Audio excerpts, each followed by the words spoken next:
Welcome, and thank you for viewing our webinar today. We are excited to share our experiences and research-based work in the area of instructional coaching. Kavadas Newell and Aaron Butler, both from our District and School Improvement Center, is going to share their insights around the 5 key pillars for building an effective coaching model. But first, let's hear a little bit more about them.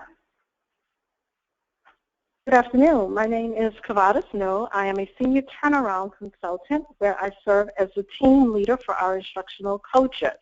I also provide instructional coaching support in the areas of ELA and literacy for a number of our schools and districts.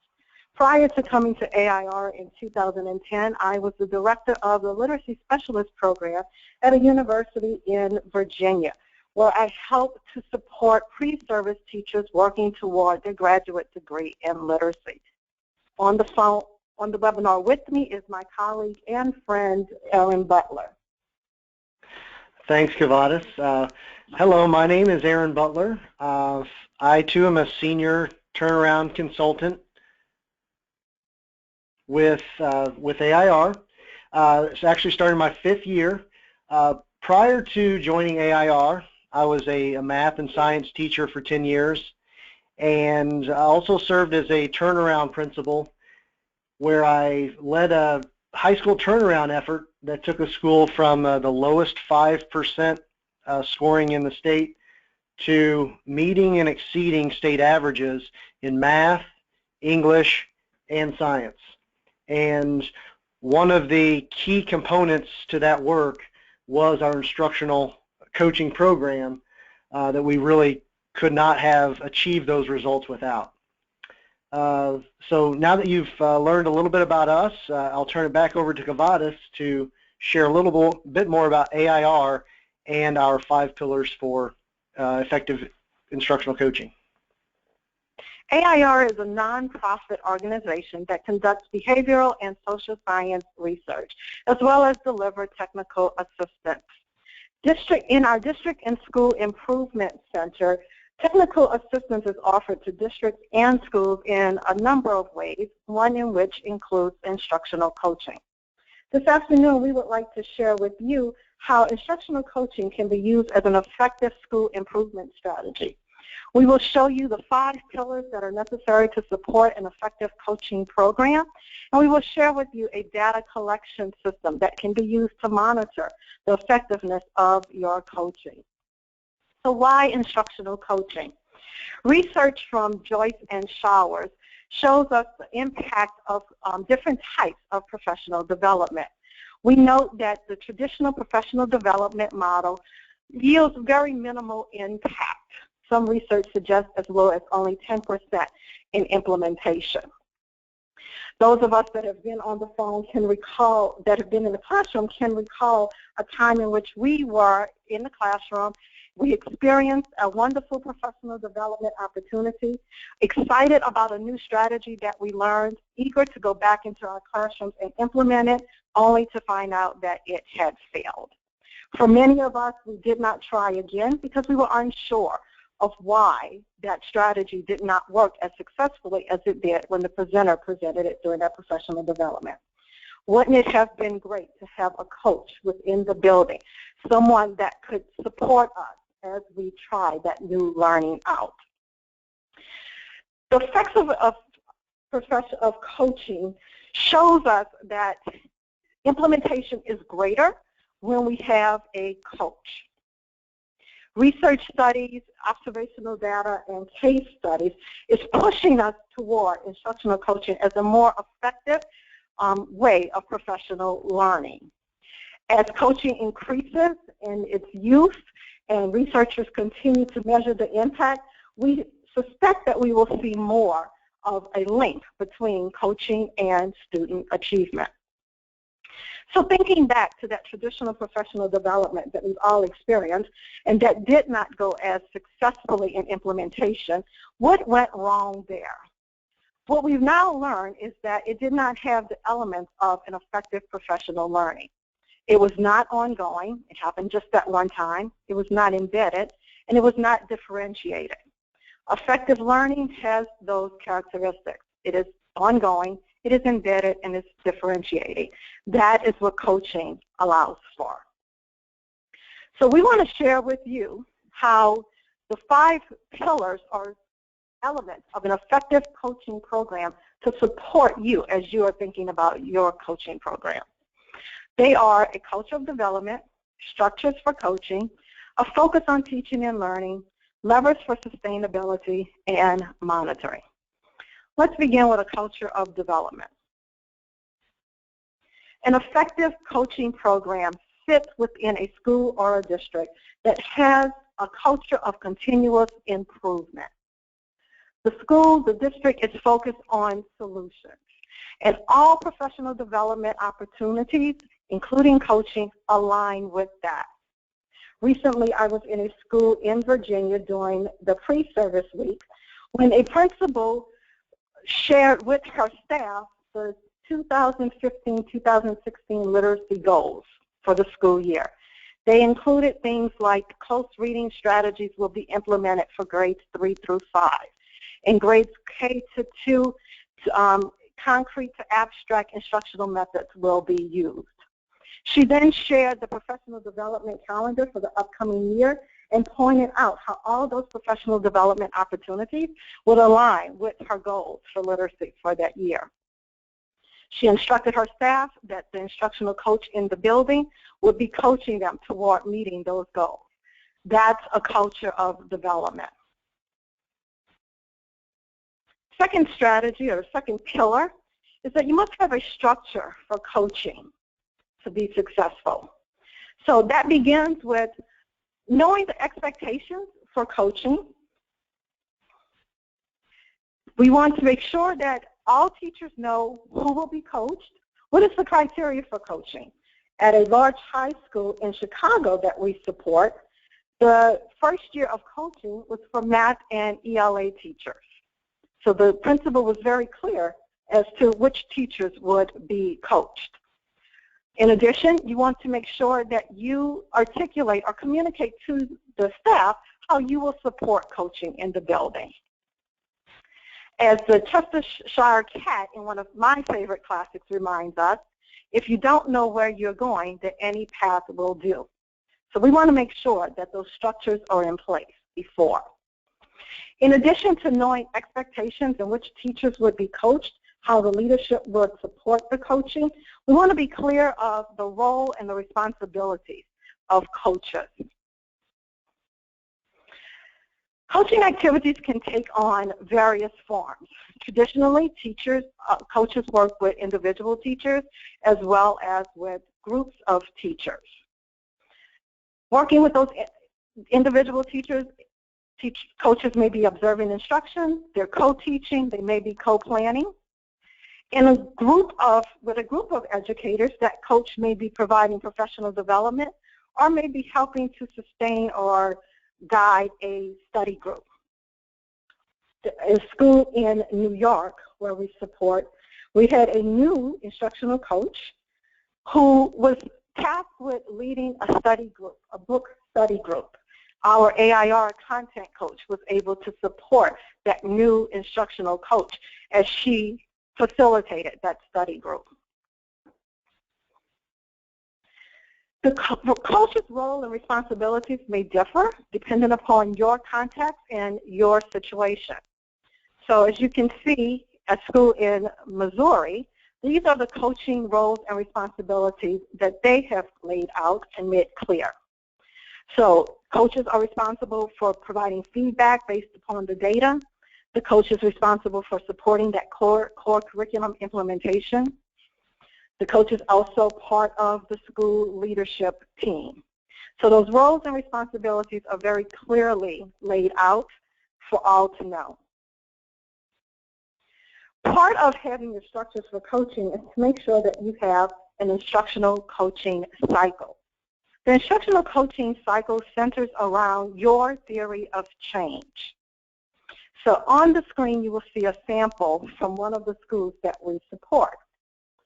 Their theory of change is that strong support for teachers leads to improved instruction and connections for kids, which will lead to increased learning, which ultimately will lead to higher student achievement.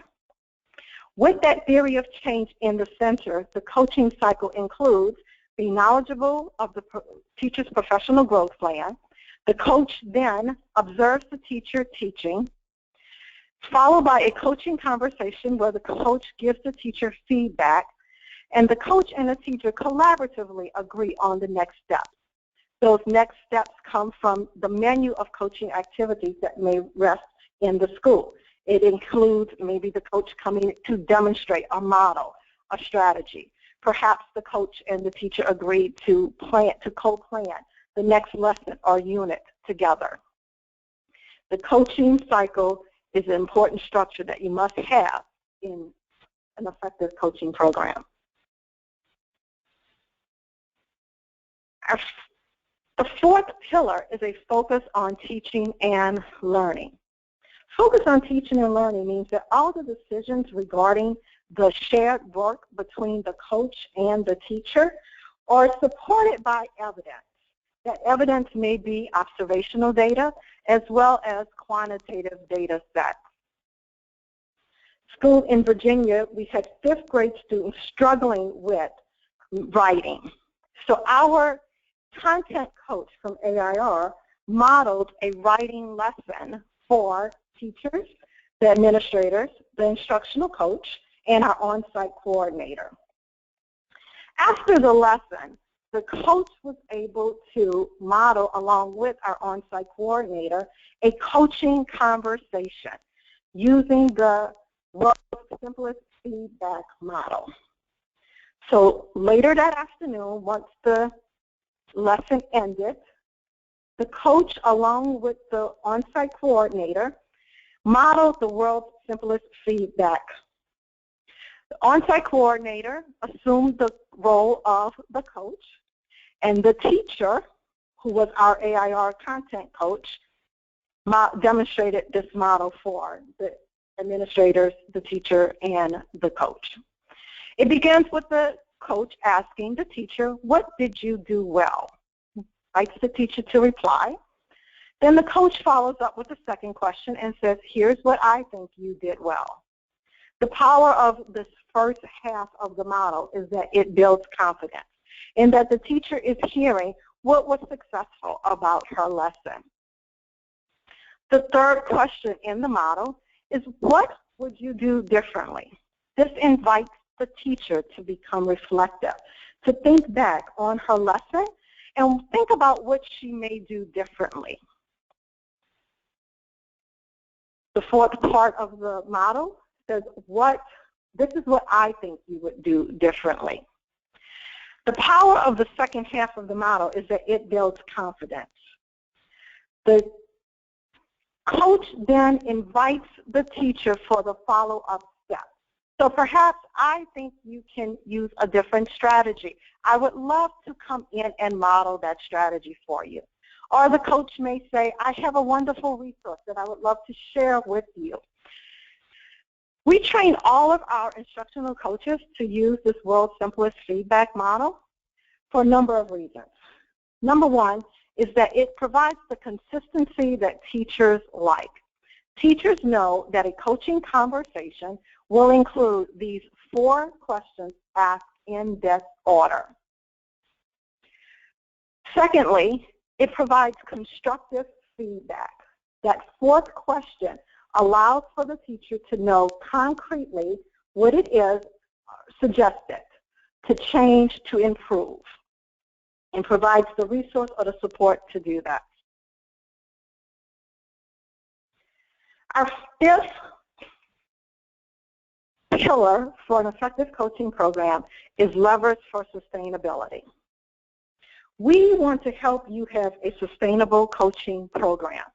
So to that end, we work with you in looking at outcomes and in working toward continuous improvement.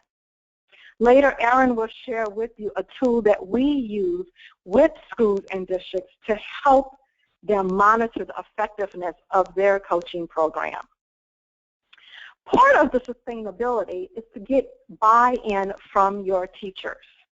You've now decided on which teachers would be coached. You've identified the responsibilities of the instructional coach. You have a coaching cycle in place that centers around your theory of change. You want to make sure that your teachers have buy-in to it. So that begins with communication. And you may have to acknowledge up front some things that did not work. So perhaps there were too many initiatives that have taken place in your building. You want to let your teachers know that, acknowledge that. And why is coaching different? What belief regarding student learning and relationships makes you feel that coaching will be different? You may also want to acknowledge your commitment, what it is that your staff can expect from you in supporting this coaching. Okay? It will allow you to get buy-in with your teachers. Once the communication has started at the launch of your coaching program, you want to keep the communication flowing. At a high school in Missouri where we support, the instructional coaches serve as part of the SLT team. And weekly during those meetings, each instructional coach gives updates to the entire team on how coaching is going in the building. Another school in Chicago, high school in Chicago, the coaches invite the teachers to come into their coaching office at various times, enticing them with little treats so that they can get the word out, share articles and resources, and how those coaches can be of help to the teachers. So you want to make sure that communication is continuously flowing so that your teachers can have buy-in into your coaching program. Our last pillar for a successful and effective coaching program is monitoring for that coaching effectiveness. So I'm going to turn it over to Aaron and ask him to walk us through monitoring for coaching effectiveness. Thank you, Kavadas. Yes, as Kavadas said, the fifth and final pillar, and one that I'm sure that is of great importance to principals, leaders, and other members of the leadership teams in the school, is monitoring and coaching, monitoring for coaching effectiveness. This pillar is really designed to help answer that question of, is this working? Is coaching working in our school? And I've learned from my experience as a turnaround leader and now working in different capacities supporting turnaround leaders just how important monitoring is of any program. And one thing I always like to share with schools I'm working with is what gets monitored gets done. And that's definitely true with the instructional coaching program.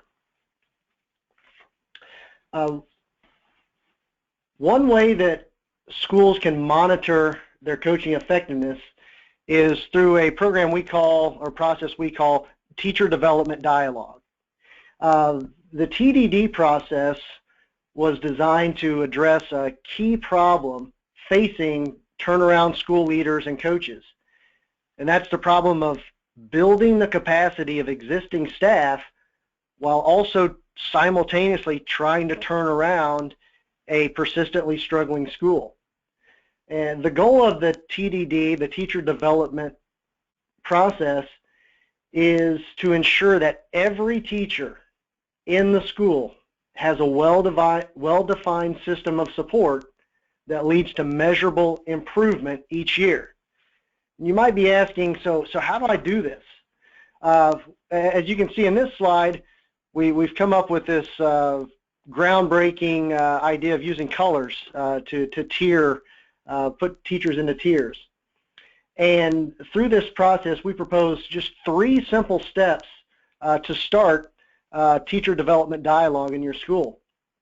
The first step is going through every teacher in the building and recording at minimum their professional development or growth focus, their level of support needed, which that's where these color codes come in so handy, and be able to say, does a teacher need minimal support? We can rate them a green. If they need some targeted support, we can do a yellow. Or if they're going to require some more intensive coaching support. Maybe it's a teacher that struggled in the past, or maybe it's a new teacher, first-year teacher. They could be tiered in that red level at the beginning.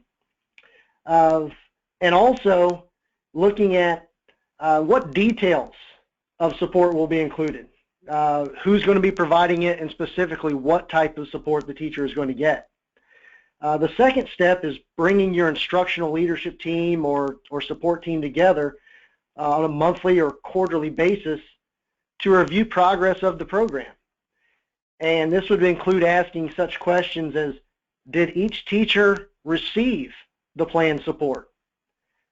Have we seen measurable improvement, whether through that's through administrative evaluations, instructional rounds, or coaching notes?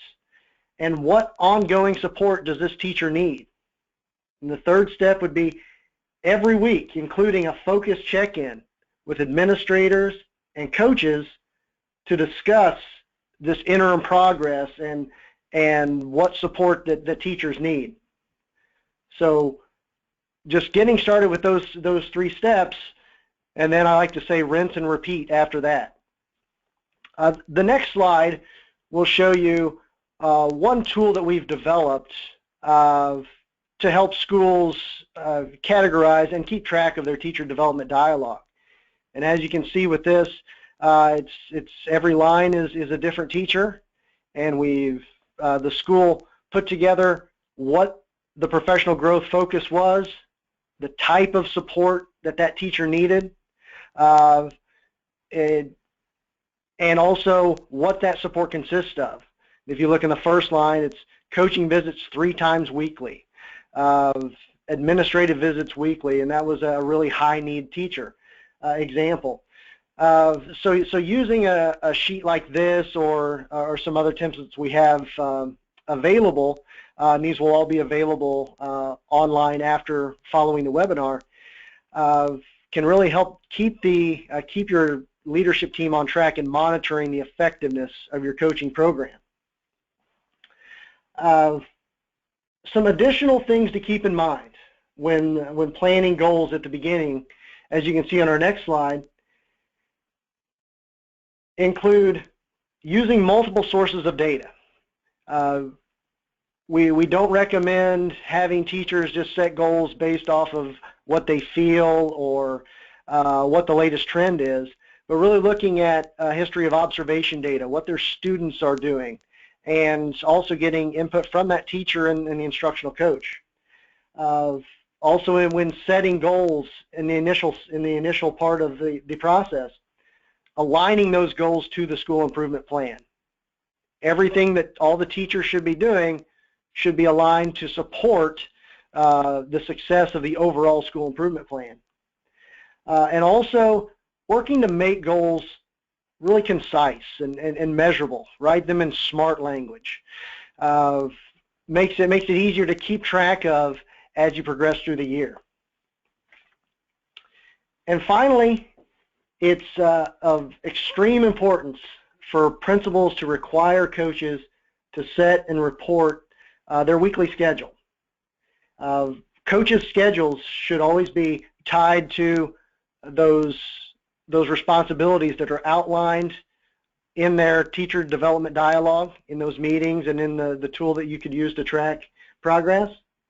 And also conducting weekly meetings or having them set their weekly schedules helps ensure that coaches are coaching, that they're not out doing other duties as assigned, which is a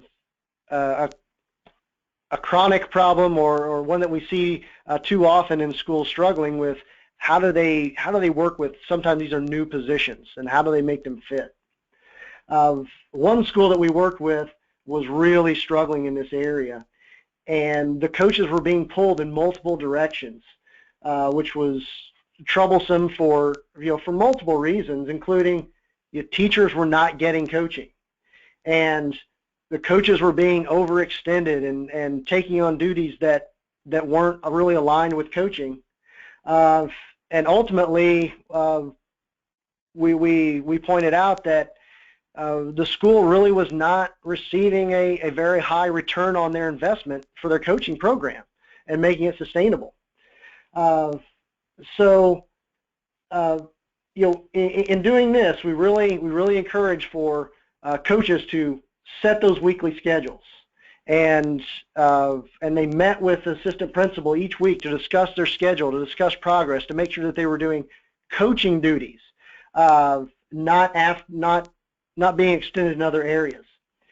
And what we found was this regular communication and having a well-defined weekly coaching schedule really helped keep them focused on coaching matters, and really helped show systemic improvement of teachers throughout the course of the year.